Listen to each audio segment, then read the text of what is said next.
Alors, cette vidéo, je l'ai faite suite à une grande demande de gens qui me posaient la question, qui voulaient apprendre la gravure sur verre. Bon, il faut connaître que la gravure sur verre, c'est un art qui est très ancien et se pratique généralement avec un outillage bien spécifique. Là, on ne va pas trop s'étaler parce que sinon ça va être des heures et des heures de discussion qui vont servir à personne en fin de compte, mais juste pour essayer de montrer ce que c'est que la gravure sur verre et comment moi je la pratique.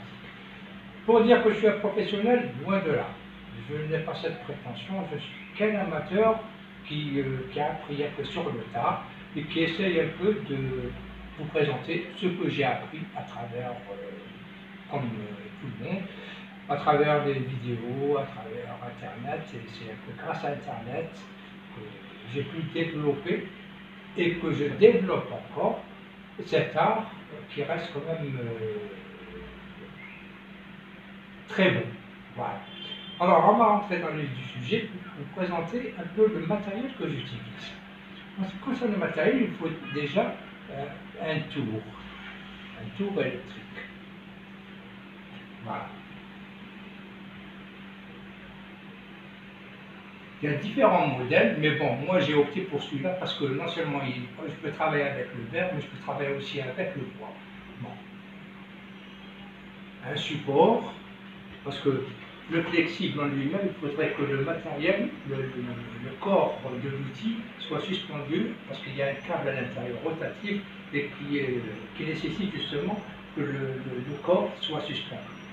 Le deuxième matériel que j'utilise, c'est un matériel qui est diamanté. Alors, je vais vous présenter juste une partie de ce matériel-là. Donc, c'est une boîte de fraises diamantées. Comme vous pouvez le constater, il y a différents diamètres. Là, il y a ce qu'on appelle des queues de souris qui sont un peu fines. Hein.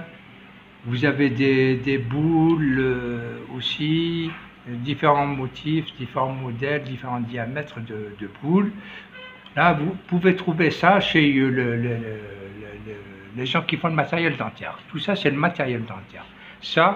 En ce qui concerne le tour, vous pouvez le trouver peut-être chez les grands marchands d'outillage, parce que maintenant l'outillage, plus ou moins, commence à rentrer, mais pas tout. Hein.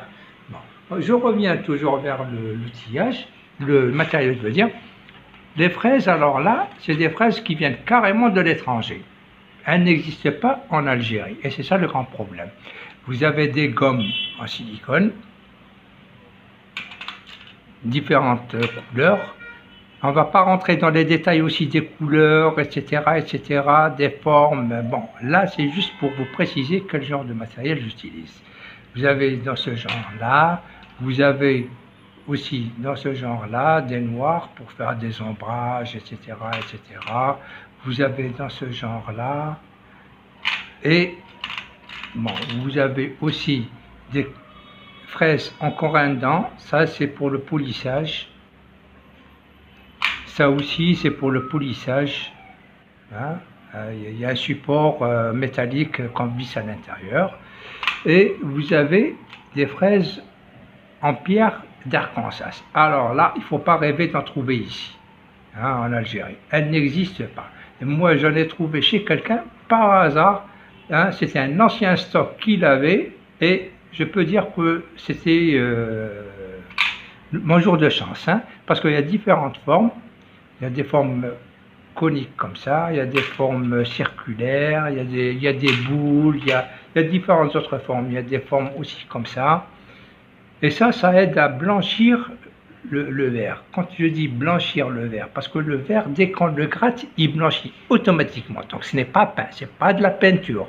Contrairement à ce que tout le monde peut penser quand il voit mes gravures.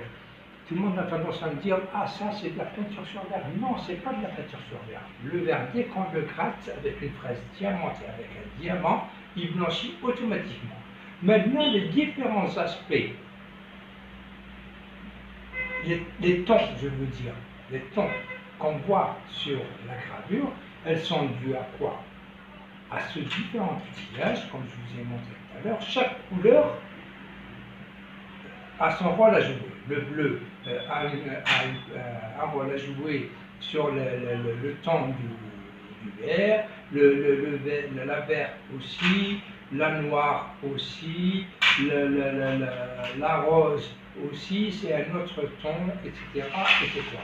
Bon, là, je vous laisse découvrir ça sur le YouTube. Il y a des vidéos qui sont plus précises et plus explicites. Parce que moi, en tant qu'amateur, je ne saurais vous donner, vous expliquer exactement le rôle de tout et chacun. Moi, c'est à l'essai de chaque fraise que je découvre. Hein, voilà d'une manière générale. Bon. Maintenant, en ce qui concerne les supports aggravés. Le support aggravé, bon, déjà, il faudrait que le support ait une certaine épaisseur. Hein, le verre aggravé, il faudrait qu'il ait une certaine épaisseur. Hein. Après, quand vous allez acheter votre verre, il faudrait vous assurer déjà que le verre soit propre. Quand je dis propre, ce n'est pas une question de clarté, de netteté du verre. Bon. Il faut déjà regarder que le verre ne contienne pas des bulles, ces points blancs qu'on voit. Ça, c'est ce qu'on appelle les bulles d'air, qui sont... c'est dû à la mauvais coulage du verre. Ça peut vous exploser le visage. Il faut faire très attention. Aussi, il faudrait voir que le verre soit net, c'est-à-dire qu'il n'y ait pas de traits. Hein, c'est-à-dire, c'est comme si vous preniez deux parties, hein, vous les collez l'une à l'autre, ça c'est une partie, ça c'est une seconde partie, qu'on vient coller. Et après, qu'est-ce qu'on voit? On voit la partie collée ici qui fait tout le tour de notre verre. Aussi, ça c'est pas très esthétique, ce n'est pas dangereux, mais ce n'est pas esthétique. C'est-à-dire quand vous avez un verre qui est comme ça. Je ne vais pas faire de publicité pour les fabricants de verre pour dire que c'est du verre de tel pays ou du verre de tel pays, je vous laisse trouver tout seul. Hein? Donc ça, c'est à vous de voir. Aussi, maintenant, en ce qui concerne le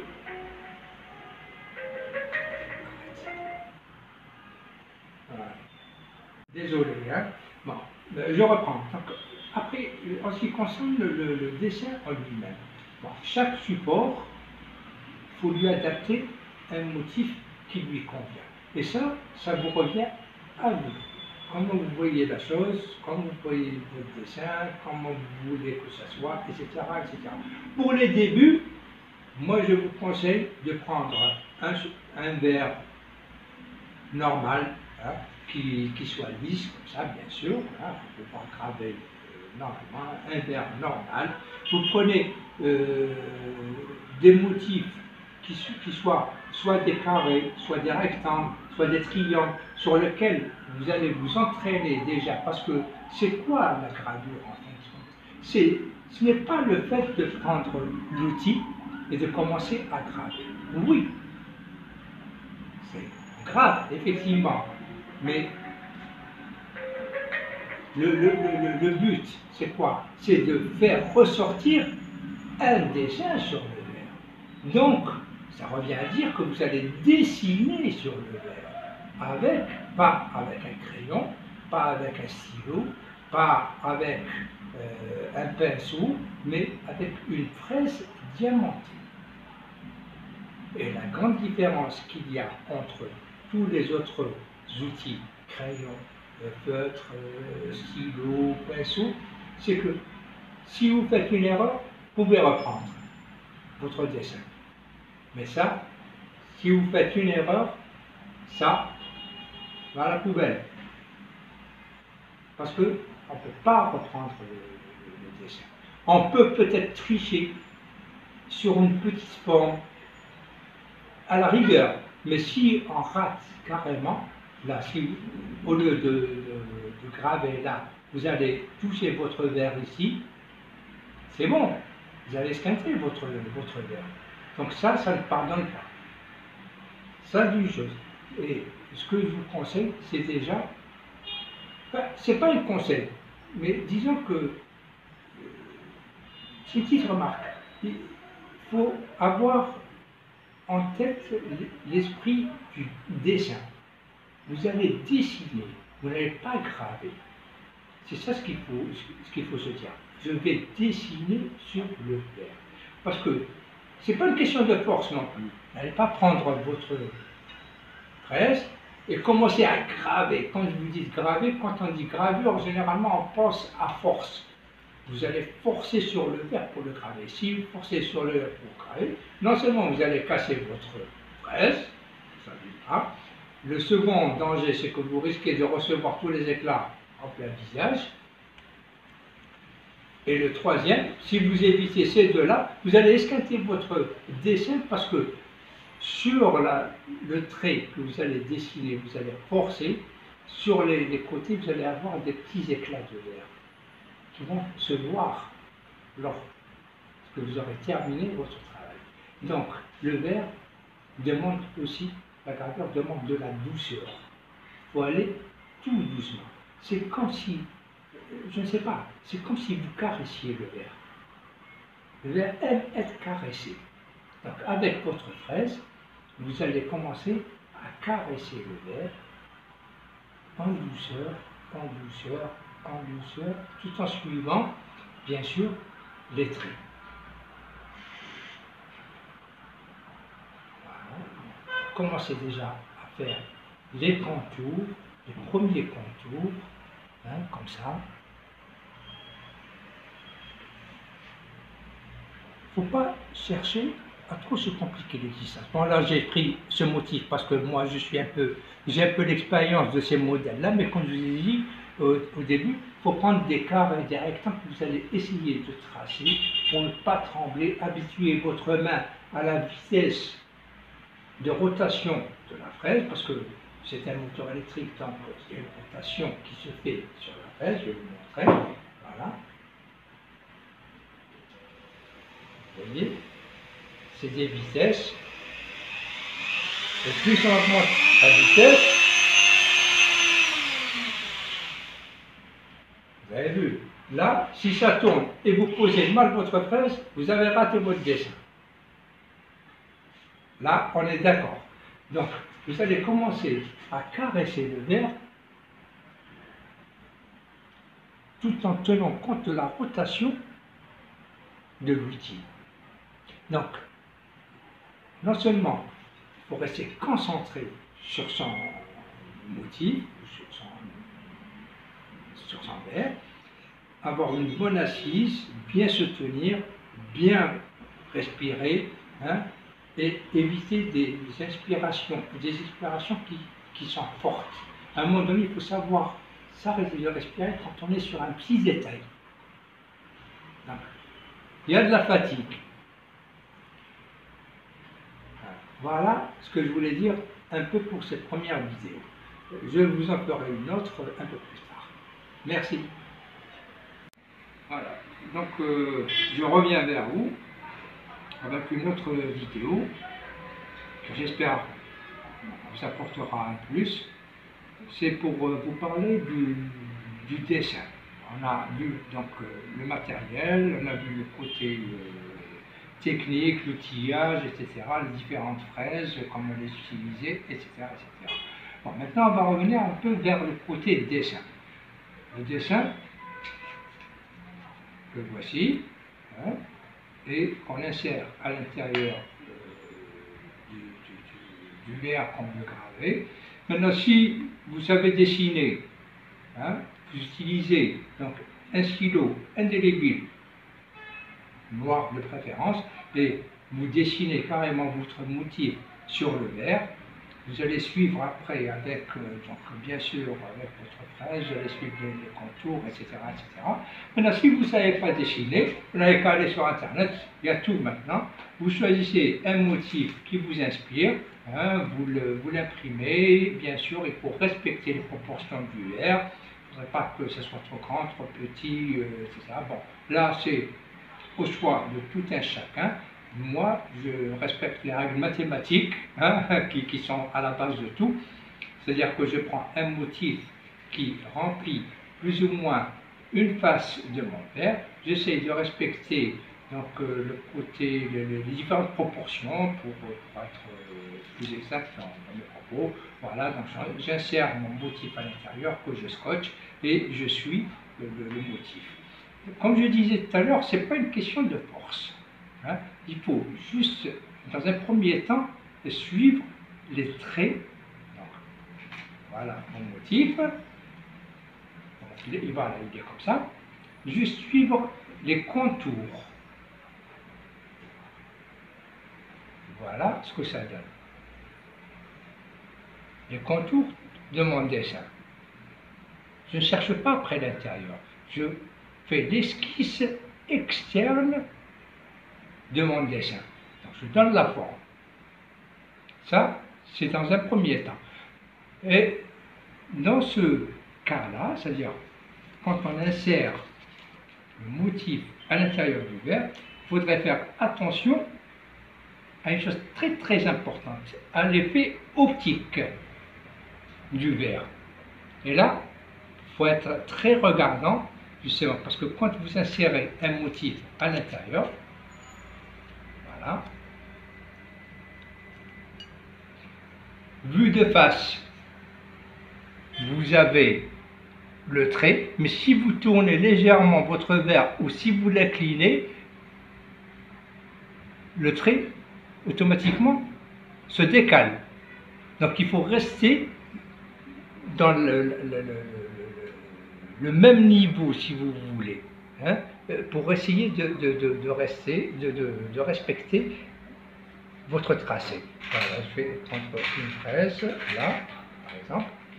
Si je commence avec mon motif droit comme ça et je commence à graver, donc je fais ce premier contour, ce premier trait, mais si j'incline mon verre, ce trait-là va se décaler par rapport à mon dessin. Donc il faut faire très attention. Hein? Et ça, c'est une question de pratique. Il y a une chose qui est plus facile à faire. On peut prendre ce motif, prendre son stylo indélébile, faire des contours au stylo, on retire notre dessin.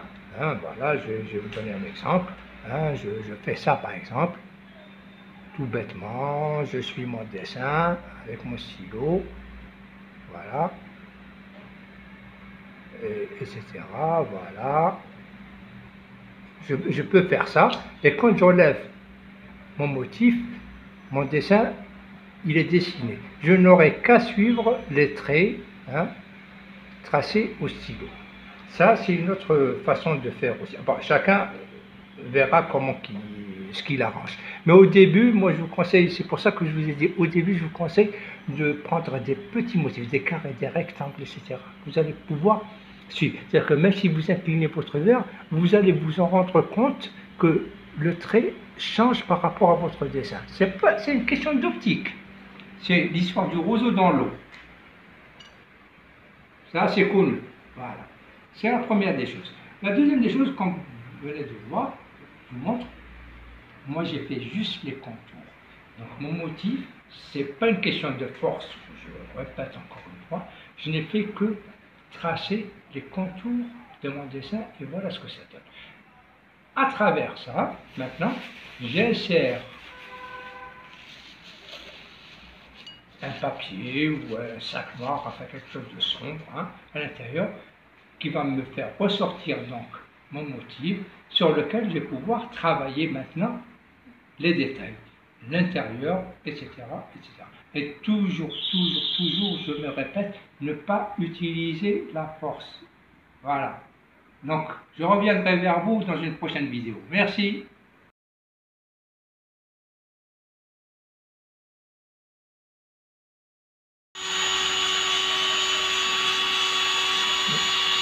Alors, comme je disais, toujours en douceur.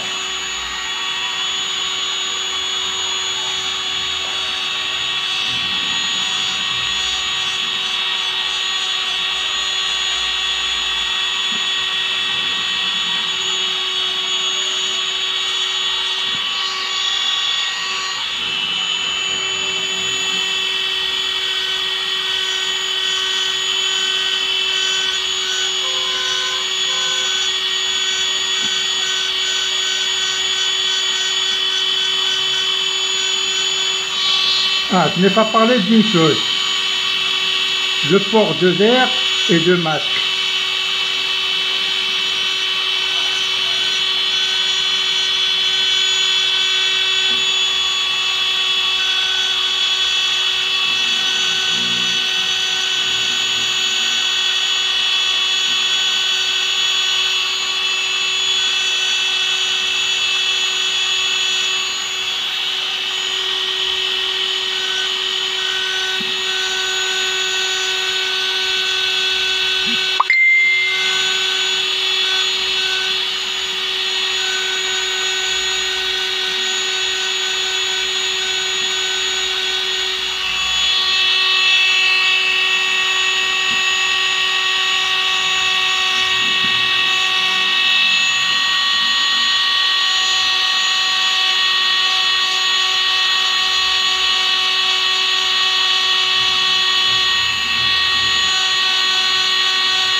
Donc comme je vous avais dit, dès qu'on touche le verre avec la fraise qui est bien montée, vous voyez comment que le verre blanchit de lui-même. Donc ce n'est pas de la peinture, je le répète encore une fois.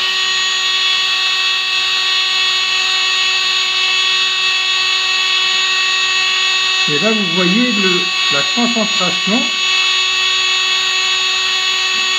qui est demandée dans ce travail. Et la précision aussi du geste.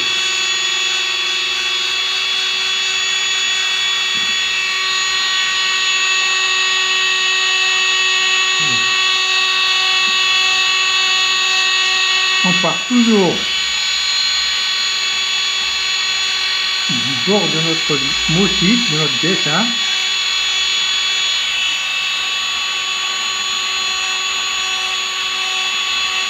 Vous voyez, c'est comme si je donnais des coups de pinceau.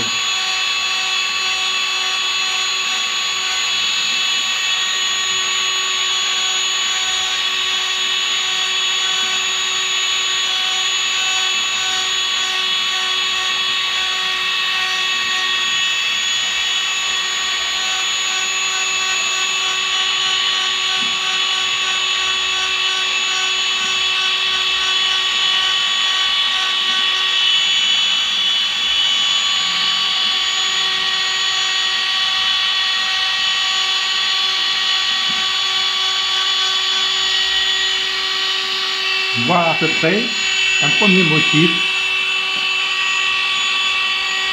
Il ne faut pas chercher à aller en profondeur ou c'est-à-dire trop creuser le verre. Dans un premier temps, on se concentre juste de donner la forme et l'effet escompté avec la fraise. Voilà.